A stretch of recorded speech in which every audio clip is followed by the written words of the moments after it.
martuna noye Sohe garanko hatiye Roho martuna noye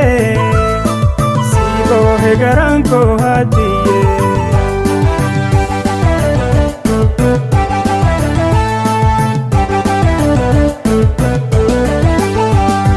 Takalo Karama dadaba Tuida sirragalo Karana dadaba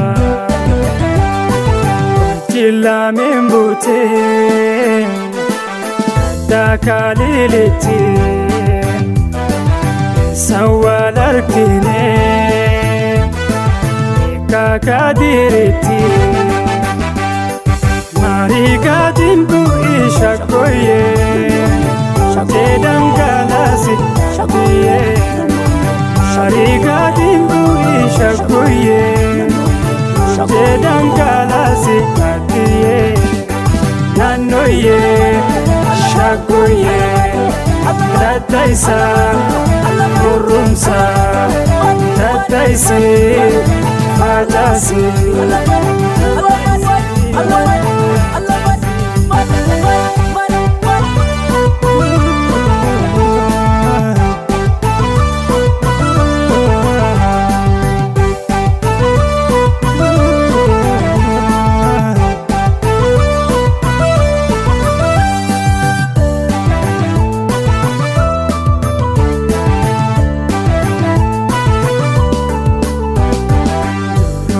Martuna noye Sibohe garanko hatiye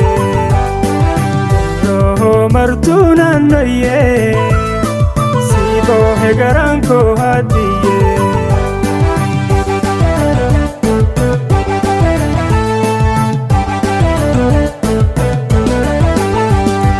Ya ibsitu dare Hati bisharare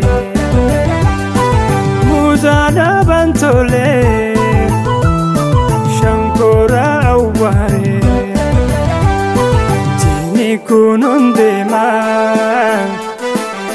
Dila kiseti Sifaleli dema Dila kiseti Marigatin bu ishakoye Jadam galasi diye Marigatin bu ishakoye